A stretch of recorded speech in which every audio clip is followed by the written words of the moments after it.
AJ, you also mentioned this a little bit earlier as well. I think that there is totally a big difference between, following up just to follow up versus following up with intent.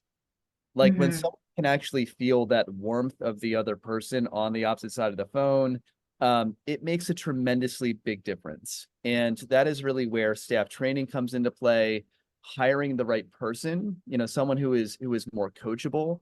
Let's face it, there are a lot of people that are out there that are not really coachable, that don't know how to be warm. So you want to make sure that, the people that you are hiring, they have the capacity to learn how to interact with people, how to make sure that that person feels most comfortable, because every single interaction with your practice, whether it's the first phone call, whether it's the consultation, whether it's anything, is going to increase the likelihood of whether or not that patient decides to spend more with you, not only just in that appointment, but also more down the road as well.